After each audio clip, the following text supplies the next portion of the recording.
দুঃখীরাম আর সুখীরাম দুই ভাই পাশাপাশি থাকলেও দুঃখীর কোনো রকমে দিন এনে দিন খেয়ে দিন কাটে, কিন্তু সুখীর বেশ মৌজ করেই সংসার চলে। কই গো গিন্নি, শাক ভাত যা আছে দাও, চাটি দাও, খেয়ে একটু জিরিয়ে নি। ওই শাক পাতা ছাড়া কি কোপ্তা কালিয়া রেধে তোমার মুখে দেবো শুনি? কষ্টের রোজগারে এমনি ভাবেই দিন কেটে যাবে গিন্নি, ও নিয়েও তো ভেবো না তুমি। এই শোনো, তোমার এই জ্ঞানের কথা তুমি তোমার কাছেই রাখো। হ্যাঁ,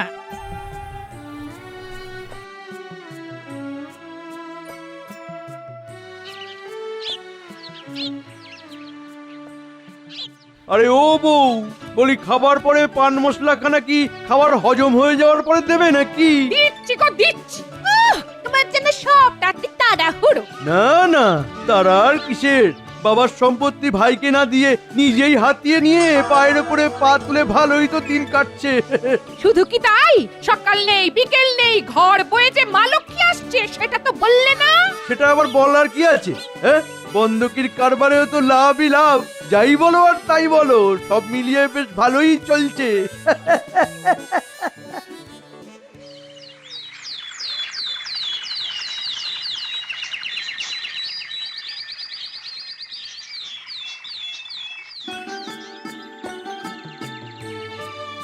আমি ঠিক করেছি, এবার থেকে আরো মেহনত করব, বুঝলে, আরো মেহনত করব, আরো বেশি উপার্জন করব আমি। সে যতই মেহনত করো, কপাল আমাদের ফুটো, তাই কোনো কিছুতেই কিছু হবে না। তোমার ভালো মানুষের সুযোগ নিয়ে যে যার নিজের মতো আখের গুছিয়ে নিল, আর আমাদের কপালে জুটলো মূল্য। ওহ ভগবান যে কবে মুখ তুলে চাইবেন। তুমি কিছু ভেবো না গিন্নি, এই গামছায় সিরে বেঁধে চললুম আমি রোজগার করতে। জঙ্গলে যাব, কাঠ কাটবো, তারপর সে কাঠ বাজারে বেচবো। আমার এখন ঢের কাজ, বুঝলে গিন্নি, আমার এখন ঢের কাজ। তোমার মুখে হাসি আমি ফুটিয়েই ছাড়বো গিন্নি, এই আমি তোমারে বলে দিলাম, তুমি দেখে নিও। বেশ, আমিও তবে তারই অপেক্ষা করব। বেরিয়ে তো পড়লাম, কিন্তু কাজের কাজ তো কিছুই হলো না, এখনো তো জঙ্গলেই পৌঁছতে পারলাম না।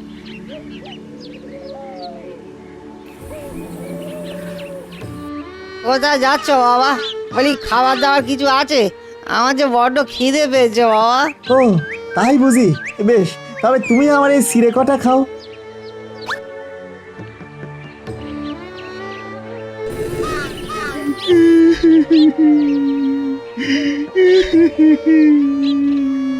হায় হায় হায়, এ আমার কি সর্বনাশ হলো, আমার যে রোজগার মাথায় উঠলো। আরে আরে, এই দেখো কাণ্ড, আরে কাঁদছো কেন?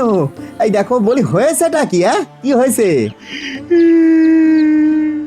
কি আবার হবে, 10টা নয়, 5টা নয়, একটা মাত্র কুড়ুল ছিল, সেটা দিয়েই কাঠ কেটে রোজগার করতাম, সেটাও ভেঙে গেছে।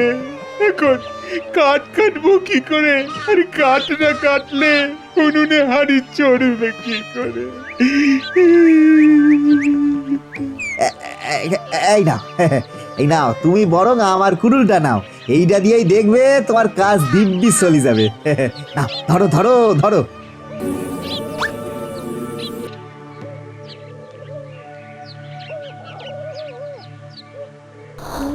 ওহ, ওরে বাবা রে, কেঁপে কেঁপে হাড়ে হাড়ে ঝনঝনি ধরে গেল রে। এ কি গো, তুমি এমন ঠক ঠক করে কাঁপছো কেন? আরে পোশাক আশাকও তো তোমার তেমন নেই দেখছি। সবই যখন বুঝতে পারছো, তখন আমি আর কি বলি? না না না না, তোমায় আর কিছু বলতে হবে না, তুমি বরং আমার এই পোশাকটা পরে খানিক সামলে নাও। নাও নাও নাও। বাহ, তাহলে তুমি? আমি এই গামছাখানা জড়িয়েই চালিয়ে নেব, ও নিয়ে তুমি কিচ্ছুটি ভেবো না। না, বেলা পড়ে আসছে, আজ বরং বাড়িতেই ফিরে যাই। যাই।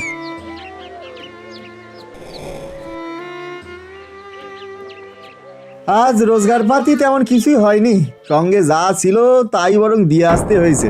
হ্যাঁ, সে কি কথা গো? কাকে কি বিললে শুনি?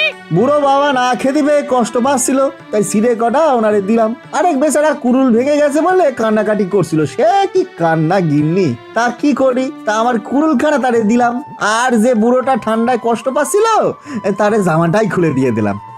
ও এই মাটির মানুষ মানুষটাকে নিয়ে আমি যে কি করি। শোনো, আর যা করেছো করেছো, তবে তুমিও কান খুলে শুনে রাখো, কাল যদি রোজগার করে না আনো তবে আমিও ঘর ছেড়ে চলে যাব। হ্যাঁ, না, কাল ভোর থাকতে বেরিয়ে জঙ্গলে যাব। কাল আমাদের রোজগার করতেই হবে। হ্যাঁ, রোজগার করতেই হবে।